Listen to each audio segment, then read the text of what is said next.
Let's talk periodic table.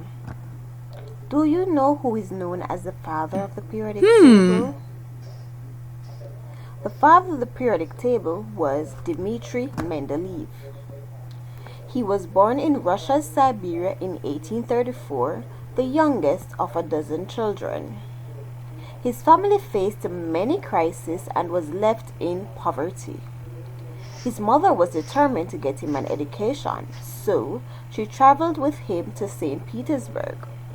After he enrolled in school, his mother died of tuberculosis, a disease which also killed his father and a sibling. He studied at the Technical Institute University in St. Petersburg and graduated in 1855. After researching in Germany, Europe, he returned to Russia in 1861 and taught at the Technical Institute.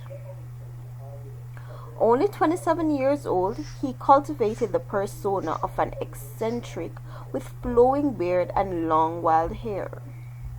He got married on the basis of his sister saying it was time and had 2 children. Mendeleev wrote a text for inorganic chemistry called Principles of Chemistry, and it was a standard text for the field of study until around the early 20th century. His research for this book led him to his most renowned work today.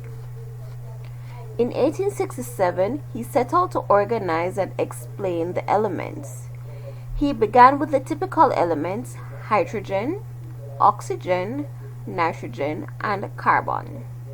These elements demonstrated a natural order for themselves.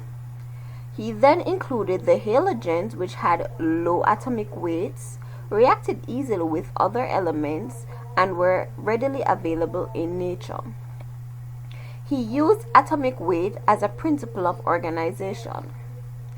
At the time, elements were grouped in 2 ways: by atomic weight or by their common properties such as metals or gases.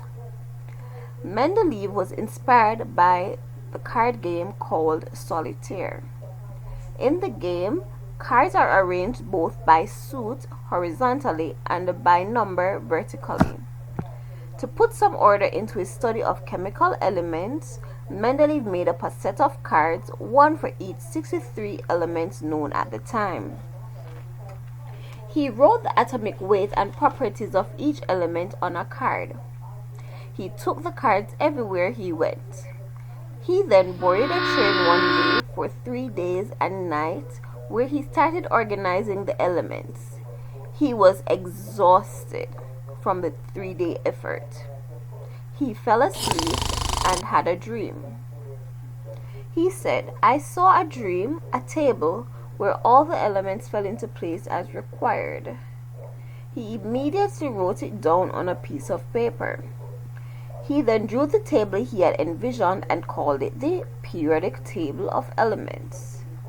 When he arranged the elements in order of increasing atomic mass, the properties were repeated.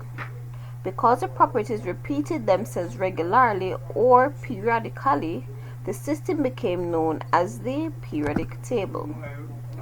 Mendeleev went even further. He corrected known atomic masses of some elements and used patterns to predict properties of elements he thought must exist but had not yet been discovered.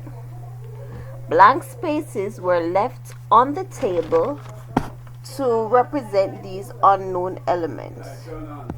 When the gap was in the middle of a triad, he would guess the element's atomic mass, atomic number, and other properties, then name these eka.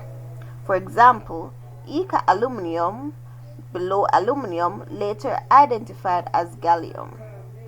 The accuracy of his predictions led to the periodic table's acceptance. Other scientists had assisted Mendeleev with his work on the periodic table. Dmitri died in 1907 by influenza. He was still being lauded for his work, where an element was named after him called Mendeleevium, and he was seen as one of the founders of modern chemistry.